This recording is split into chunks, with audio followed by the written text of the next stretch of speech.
Bienvenue à Info Soir, voici les titres. Lancement à Bruxelles du partenariat euro-marocain de prospérité partagée, une nouvelle étape dans les relations entre le Maroc et l'Union européenne qui ont tenu aujourd'hui leur conseil d'association. Une session marquée par l'harmonie des points de vue dans le cadre d'une relation stratégique. La capitale tunisienne visée par un double attentat, un policier a été tué et 8 autres personnes ont été blessées dans un double attentat suicide dans le centre de Tunis. Des commerces et des administrations sont restés fermés dans une ville dont les habitants sont sous le choc. J-1 avant le match Maroc-Côte d'Ivoire, une rencontre du groupe D de la Coupe d'Afrique des Nations de football organisée en Égypte. Le sélectionneur national a tenu une conférence de presse. Pour Hervé Renard, les Lions de l'Atlas sont fin prêts. Et comme tous les jeudis, nous retrouvons la chronique culturelle de Samia Harissi en direct ce soir de la scène OLM Swissi du festival Mawazine à Rabat. Retour sur les concerts de Sister Sledge et Aya Nakamura. Madame, Monsieur, bonsoir. C'est le début d'une nouvelle étape dans les relations entre le Maroc et l'Union européenne. Le Conseil d'association Maroc-UE s'est tenu aujourd'hui à Bruxelles, une rencontre marquée par une détermination commune et par l'harmonie des points de vue. Cette 14e session du Conseil était coprésidée par le ministre des Affaires étrangères et de la coopération internationale, Nasser Bourita, et la chef de la diplomatie européenne, Federica Mogherini. Les développements avec Rizlan Taibi. C'est le premier conseil d'association depuis presque 4 ans. Une période qui a prouvé la solidité des liens entre les deux partenaires et leur résilience face à tous les aléas. Naturellement, après une si longue durée, les échanges ont été singulièrement intenses. La réunion a duré plus longtemps que prévu et a accouché d'un partenariat plus solide qui ouvre une nouvelle page. C'est la première fois depuis 15 ans presque, depuis le lancement des conseils d'association, qu'on a une déclaration conjointe, ce qui montre une convergence totale des vues. Ce partenariat constitue une nouvelle étape statutaire et un canevas inédit de voisinage, fruit d'une volonté commune, d'efforts soutenus et d'une mobilisation de tous les instants. La déclaration conjointe marque aussi notre forte volonté de travailler ensemble dans le cadre multilatéral au niveau global, ainsi que de renforcer notre coopération trilatérale entre l'Union européenne, le Maroc et nos partenaires du continent africain. Grâce à ce partenariat, le Maroc prouve qu'il constitue un modèle singulier dans la région et qu'il est devenu aujourd'hui le partenaire incontournable de Bruxelles selon un nouveau cadre contractuel basé sur l'égalité, l'équité et le partage. Cette réunion à Bruxelles a été marquée par le lancement d'un nouveau cadre statutaire de la relation privilégiée entre Rabat et Bruxelles. Il s'agit du partenariat euro-marocain de prospérité partagée. Un partenariat qui s'articule autour de 4 volets structurants: valeurs communes, coopération économique, enseignement et recherche et concertation politique. Plus de détails avec Rizlan Taibi. Une solution politique juste, réaliste, pragmatique, durable et mutuellement acceptable à la question du Sahara marocain, c'est ce à quoi les deux parties aspirent. La convergence des points de vue sur ce dossier est explicite. Rabat et Bruxelles ont réaffirmé leur appui aux efforts du secrétaire général de l'ONU. Nous avons pour la première fois un langage commun sur cette question vous connaissez très bien la position de l'Union européenne qui est de plein soutien au travail des Nations Unies. Concernant ce dossier, Bruxelles prend note positivement des efforts sérieux et crédibles du Maroc. La déclaration conjointe appelle tous les partis à plancher sur ce dossier avec réalisme et compromis. C'est un pas positif car l'Union européenne écarte tout ce qui est irréel et illusoire. Le partenariat bilatéral s'articule aussi autour d'un espace de convergence de valeurs qui a pour objectif de renforcer un rapprochement autour de la démocratie, la justice et les droits de l'homme et d'intensifier la coopération en matière de mobilité et de migration. La coopération entre l'Union européenne et le Maroc en matière de migration existe depuis plus de 10 ans et notre réunion aujourd'hui nous a permis de réitérer notre soutien à la stratégie d'immigration et d'asile du Maroc. Dans ce sens, la revitalisation du partenariat de mobilité avec une importante réunion la semaine dernière entre nos experts ici à Bruxelles, est une très bonne nouvelle. Le volet économique n'est pas en reste. Rabat et Bruxelles se sont mis d'accord pour améliorer l'utilisation du potentiel offert par leurs relations commerciales bilatérales et relancer des négociations vers un accord de libre-échange complet et approfondi. Nous allons travailler pour une refonte du schéma de nos relations, pour embarquer plus et mieux dans une relation plus stratégique et avec une dimension régionale plus renforcée. Autre espace défini, celui des connaissances partagées. Son objectif est de mettre en valeur l'enseignement supérieur, la formation, l'emploi durable et la recherche scientifique. Les deux partenaires se sont aussi engagés à intensifier leur coopération pour lutter contre les changements climatiques. Le ministre des Affaires étrangères et de la coopération internationale, Nasser Bourita, nous a accordé une interview dans l'enceinte même du Conseil européen à Bruxelles. Cette interview est diffusée ce soir sur 2M à 21h45. Plusieurs thèmes ont été abordés, les relations avec l'Union européenne, la question palestinienne et la rencontre de Manama, l'Iran et la percée diplomatique marocaine en Amérique du Sud avec les nouveaux soutiens en faveur de l'intégrité territoriale du royaume. Je vous propose d'écouter un extrait de cette interview sur le dossier du Sahara marocain. Vous constaterez que même le terme autodétermination n'est pas mentionné dans cette déclaration conjointe. C'est une première ? C'est une première pour l'Europe, mais ça s'inscrit dans une dynamique à l'international. Le Conseil de sécurité, dans sa dernière résolution, le paragraphe opératif 2, qui est la clé de la résolution, utilise ces termes sans une référence aucune à ce fameux principe. Donc le Maroc est toujours présent par rapport à toutes les questions liées à cette région. Le Maroc est clair qu'aucune solution économique ne peut constituer une alternative à une solution politique. Donc pour vous, la solution politique pour le conflit israélo-palestinien est indispensable, indépassable. Il est incontournable, mais il faut participer pour le dire. Il faut être présent pour la défendre. Le Maroc part donc confiant par rapport à ses positions. Et ils ne sont pas juste des positions de circonstance. Ce sont des positions prouvées. Ce sont des positions qui ont été exprimées au plus haut niveau et à tous les interlocuteurs. Donc le Maroc n'a pas de complexe par rapport à ça, n'a pas de leçons à recevoir. Il n'est pas dans une logique de surenchère. Le Maroc travaille avec cette clarté. La position est claire et la participation a un sens. C'est une participation technique, un atelier sectoriel aux côtés de plusieurs pays arabes, de plusieurs pays européens, de plusieurs pays africains et d'organisations régionales et internationales. Je vous rappelle que l'intégralité de cette interview sera diffusée ce soir sur 2M à 21h45. Direction à présent la Tunisie, avec ce double attentat dans la capitale, Tunis. Un policier a été tué et 8 autres personnes ont été blessées dans le double attentat suicide qui a visé ce matin le centre de Tunis. Des commerces et des administrations sont restés fermés cette journée dans une ville dont les habitants sont sous le choc. Dans un message adressé au président de la République de Tunisie, Beji Caïd Sebsi, Sa Majesté le roi Mohamed VI a fermement condamné les attaques terroristes ignobles qui ont visé les forces de sécurité au centre de Tunis, faisant un certain nombre de victimes parmi les civils. Le souverain exprime en son nom et en celui du peuple marocain sa ferme condamnation de cet acte criminel lâche, faisant part de son entière solidarité avec la Tunisie. Les développements avec Salah Faïq. Tunis est en deuil. Une foule immense s'est agglomérée autour du centre de la déflagration. Sur le visage des témoins du drame, horreur et désarroi semblent avoir marqué les esprits. Eux ont échappé au pire. Cette attaque qualifiée de lâche par le chef du gouvernement tunisien a fait 1 mort et 4 blessés. Cette attaque a pour but de déstabiliser les Tunisiens, notre économie et notre transition démocratique, en la perpétrant à l'orée de la saison touristique qui a quelques mois des élections.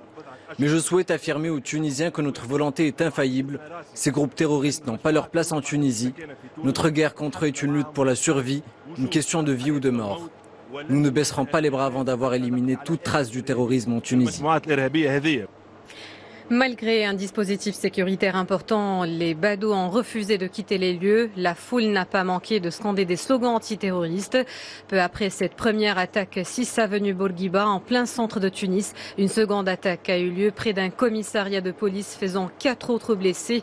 Rappelant que la Tunisie a relevé ses mesures sécuritaires dès 2015, année sanglante qui avait connu une série d'attentats dans l'attaque de Musée Bardo et celle de la station balnéaire de Sousse.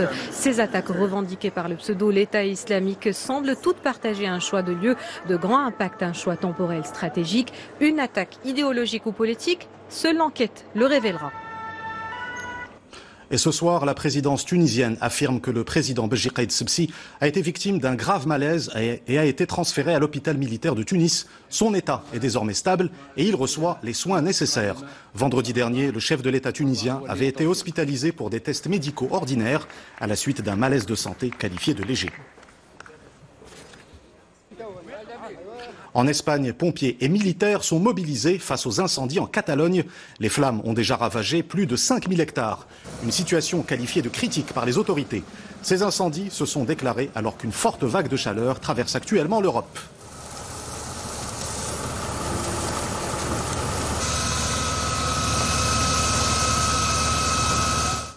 Aux États-Unis, la classe politique exprime son émotion suite à la diffusion d'une photo prise au bord du fleuve du Rio Grande. Le cliché montre les corps sans vie d'un père et de sa fille. Ces migrants, originaires du Salvador, sont morts noyés en essayant de rejoindre à la nage la frontière américaine à partir du Mexique. L'opposition démocrate fustige la politique migratoire du président américain. De son côté, Donald Trump a exprimé son horreur à la vue de la photo.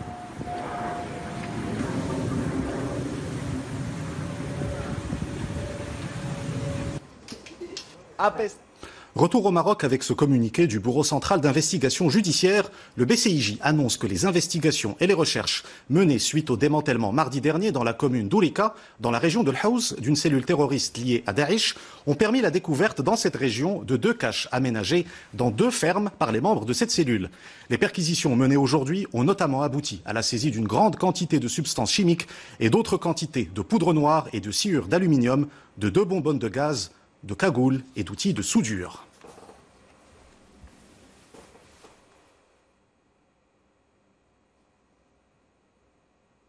Les résultats du baccalauréat au cœur des travaux du Conseil de gouvernement. Présidé par le chef du gouvernement, Saad Eddine El-Othmani, ce conseil a été marqué par la présentation des résultats de l'année scolaire par le ministre de l'Éducation nationale. Un exposé qui présente notamment les résultats des examens du baccalauréat à l'échelle nationale avec un taux de réussite de plus de 65% dès la première session. C'est un reportage à Rabat de Hicham Souni. Le récit est de Sarah Jabri. 65%, c'est le taux de réussite enregistré cette année lors de la première session de l'examen du baccalauréat. Un chiffre parmi d'autres, exposé par le ministre de l'Éducation nationale, de la formation professionnelle et de l'enseignement supérieur lors du Conseil du gouvernement. Le nombre total des lauréats s'est établi à 226 761 élèves. C'est 27 000 de plus que l'an passé. Nous sommes d'ailleurs passés d'un taux de réussite de 57% en 2018 à 65% cette année.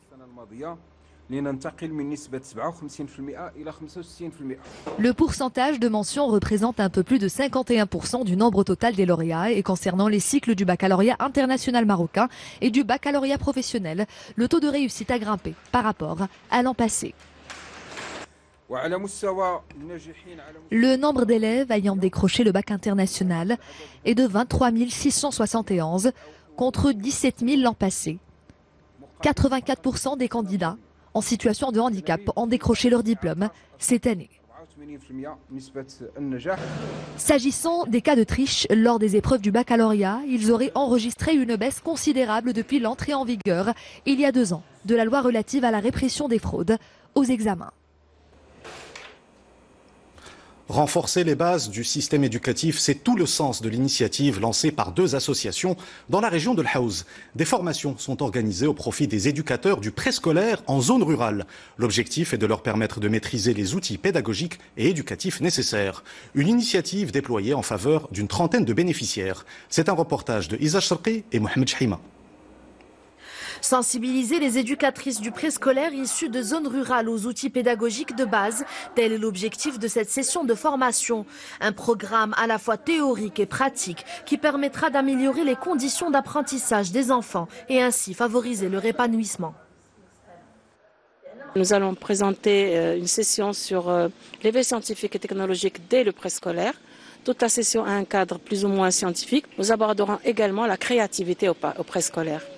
Pour nous, ce sont des champs disciplinaires incontournables, importants, pour développer chez l'enfant l'esprit critique et l'esprit de la créativité. Nous faisons à la fois des apports théoriques et beaucoup d'apports pratiques, de manière à équiper les éducatrices et les formateurs d'un certain nombre de connaissances et d'activités, d'outils pour leur permettre de travailler avec les enfants. Une trentaine d'éducatrices du préscolaire ont bénéficié de cette formation qui permettra à terme de toucher près de 500 enfants dans la région d'Al-Haouz. Nous avons découvert différents mécanismes pédagogiques et éducatifs qui nous permettent d'être mieux outillés pour un meilleur encadrement des enfants. J'ai appris beaucoup de choses et acquis plusieurs outils qui me faisaient défaut en tant qu'éducatrice. Je partagerai cette expérience avec d'autres collègues. Le Maroc compte plus de 35 000 éducateurs du préscolaire. Un centre de formation a ouvert ses portes en avril dernier à Rabat et propose aux éducateurs des approches pédagogiques modernes, incluant la psychologie et la sociologie de la petite enfance. J-1 avant la rencontre très attendue entre le Maroc et la Côte d'Ivoire, un match du groupe D de la Coupe d'Afrique des Nations de football organisé en Égypte. Le sélectionneur national, Hervé Renard, a tenu une conférence de presse. Il affirme que les Lions de l'Atlas sont fin prêts pour cette rencontre. C'est un reportage de nos envoyés spéciaux en Égypte. Le récit est de Adil Lutété. L'heure de vérité approche à grands pas. Hervé Renard s'apprête à retrouver un adversaire qu'il connaît très bien pour l'avoir guidé vers le titre de champion d'Afrique en 2015, mais pas que. Le technicien français a affronté la Côte d'Ivoire à 3 reprises sous la bannière marocaine. Il affiche un bilan positif de 2 victoires et 1 match nul. On est tous conscients des atouts de cette équipe. Quand elle récupère le ballon, attention à la projection. Notamment avec Nicolas Pepe, Jean-Michel Seri, bien sûr, Gradel, Kodja qui garde bien le ballon devant. Et puis quand vous regardez le banc de touche avec Zaha, Cornet et puis Wilfried Bony qui peut venir en pointe, si vous y pensez trop, ça peut vous donner des maux de tête, mais il faut éviter d'y penser. Hervé Renard doit faire face demain à un léger contretemps. Sa ligne offensive sera privée de Khalid Boutayeb, blessé il y a 2 jours à l'entraînement. C'est toujours ennuyeux de ne pas posséder tous ces joueurs, mais il faut faire avec et on espère qu'il y aura beaucoup de matchs. Donc on a besoin de tout le monde, on ne peut pas se contenter d'un seul avant-centre. Donc voilà, Youssef a démarré le match contre la Namibie et on verra qui démarrera en pointe contre la Côte d'Ivoire, mais un entraîneur ne peut pas dissocier les joueurs, quelle que soit leur qualité. Si Boutayeb ne sera pas de la partie, Belhanda sera à disposition du coach. Le milieu de terrain de Galatasaray a raté le premier match à cause d'une double torsion de la cheville. Je ne sais pas si je vais retrouver ma place dans le 11, mais je serai apte à jouer ce match. Après, bien sûr, ce sera une bataille au milieu de terrain, sur les deuxièmes ballons, sur la possession de ballon, pas perdre beaucoup de ballons face à ces équipes-là parce que ça va très vite. La possession de balle sera entre autres un élément déterminant pour le match de demain. Pour l'instant, le Maroc reste sur une belle série de 2 victoires consécutives aux dépens de la Côte d'Ivoire. Espérons que la série s'allonge. Comme tous les jeudis, place à la chronique culturelle avec Samia Harissi. Samia, que nous retrouvons à Rabat, qui accueille la 18e édition du festival Mawazine Rythme du Monde. Bonsoir Samia, vous êtes sur la scène OLM Swissi, où se produit dans un moment le groupe de hip-hop Migos. Mais c'est d'abord au théâtre Mohamed V que vous nous emmenez avec le concert des Sister Sledge, qui se sont produites hier soir dans une ambiance très animée. Bonsoir Mehdi, comme vous le dites, c'est dans la joie et la bonne humeur qu'on va commencer cette chronique avec celles qui ont chanté les refrains disco les plus entraînants, les plus joyeux des années 70 avec leur titre phare We Are Family qui est sorti en 1979. We Are Family qui a eu tellement de succès qu'il est devenu l'hymne de l'équipe de baseball de Pittsburgh qui est la ville d'origine des Sister Sledge. Sledge, c'est aussi un titre autobiographique parce que comme vous le savez, les Sisters Sledge sont des sœurs, 4 sœurs talentueuses qui ont enchaîné les tubes jusque dans les années 90. Elles ont fini par se séparer. Elles ont perdu l'une des leurs, Jonis, qui a créé un vide dans la famille. Mais en tout cas, hier soir, au théâtre Mohamed V, elles étaient à la hauteur de leur réputation. Elles ont tout donné. Elles ont donné un concert d'anthologie que je vous laisse regarder le reportage de Imad Mekki, Mohamed El Khair, sur un récit de Rita Saha.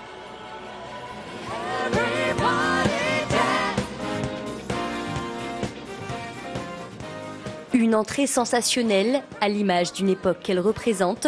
Les Sisters Sledge vont tout de suite faire vibrer les planches du théâtre Mohamed V. Ces icônes de la musique disco ont été propulsées en haut des hit parades des années 70 avec des titres phares comme Everybody Dance ou encore We Are Family qui marquent en 1979 le début d'une histoire universelle.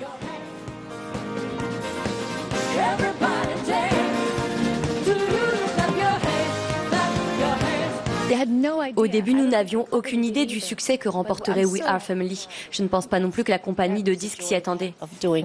C'était une joie de faire cette chanson. On s'est bien amusé. Excuse-moi, Deb. Je voulais dire aussi que ce qui est extraordinaire avec cette chanson, c'est qu'on ne s'attendait pas à ce succès. Mais nous sommes reconnaissantes parce que c'est une chanson qui représente l'unité, l'amour, l'espoir et la paix. Les gens aiment cette chanson parce que ça réunit tout le monde, toutes les cultures. C'était donc pour nous un privilège dont nous sommes reconnaissantes et nous ne voulons pas oublier cela.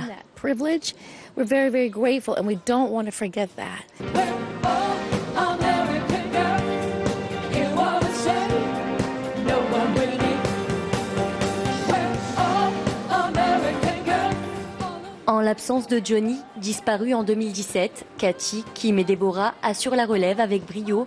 Dans la salle, leur musique fait revivre toute une tranche de vie à un public conquis.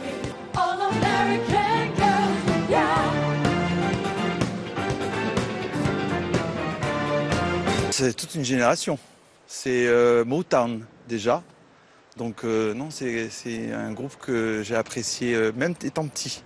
Ce sont des artistes talentueuses. Elles ont marqué l'histoire de la musique soul et pop et ont contribué à l'enrichissement de cette culture. Je suis très heureuse de les voir ce soir. Je ne savais pas qu'elles se produisaient encore. Je suis vraiment heureuse. C'est une nostalgie. C'est de la musique qu'on a entendue toute petite ou tout petit et qu'on vient redécouvrir.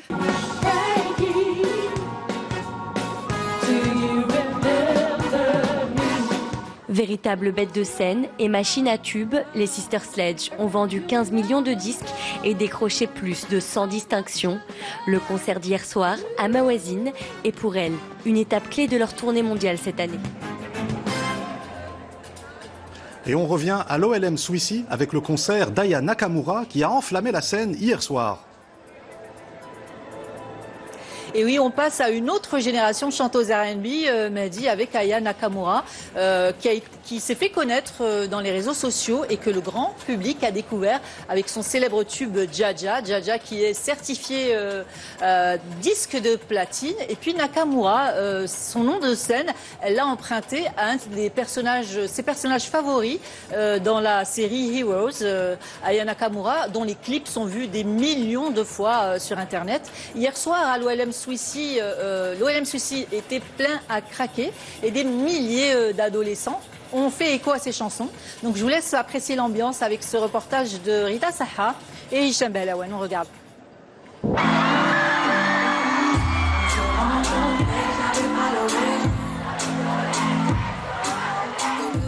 Quelques notes seulement et le public chante déjà en chœur avec Aya Nakamura. L'artiste franco-malienne entre en scène avec La Dot, l'un des titres phares de son second album qui porte son nom. Pour sa grande première sur scène, dans le Royaume, la chanteuse a choisi Rabat et le festival Mawazine.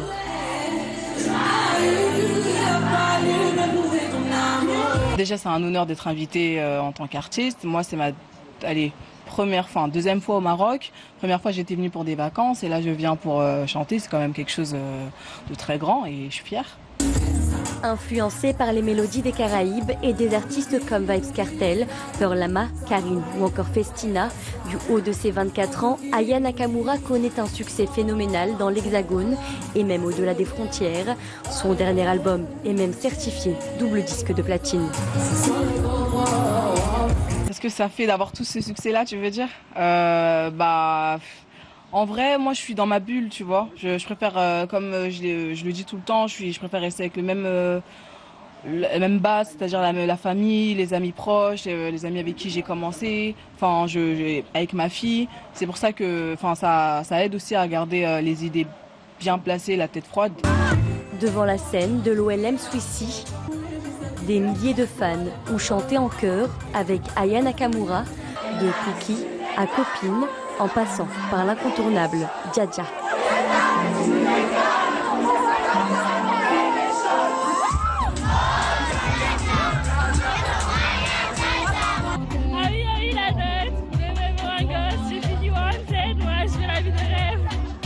Nakamura, c'est la meilleure chanteuse du monde. Moi, je l'adore. Personnellement, je l'adore. Je l'aime bien.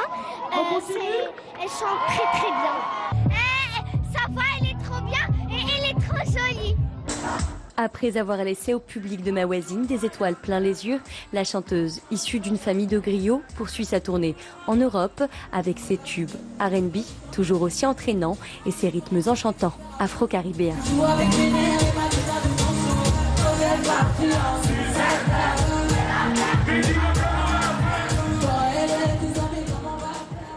Et votre agenda, Samia, est consacré, bien sûr, au festival. Et oui, c'est la dernière ligne droite du festival Mawazine Rythme du Monde. Mais il y a encore pas mal de concerts à voir, Mehdi. Et demain soir, sur cette même scène, Marshmello devrait faire danser les foules à l'espace Nada. C'est la Libanaise Najwa Karam qui retrouve son public demain soir. Samedi soir, sur la scène de l'OLM, c'est la clôture en beauté avec le concert de Carole G et Malouma. Le même soir, à la clôture à l'espace Nada, Hussein Jasmi, grand habitué du festival, se produit. Et dans l'après-midi du samedi, les amateurs de musique du monde ont rendez-vous avec Luis de la Carrasca, grand nom de la musique flamenco, sur la scène Sheila de Mehdi. Merci Samia, nous vous retrouvons la semaine prochaine. Avant de nous quitter, je vous rappelle l'une des principales informations de cette édition. Lancement à Bruxelles du partenariat euro-marocain de prospérité partagée. Une nouvelle étape dans les relations entre le Maroc et l'Union européenne qui ont tenu aujourd'hui leur conseil d'association. Une session marquée par l'harmonie des points de vue dans le cadre d'une relation stratégique. C'est la fin de cette édition. Vous retrouvez tout à l'heure Sana Rahimi pour Al Masaïa et demain Rizlan Taibi pour Infosoir. Excellente soirée sur 2 heures.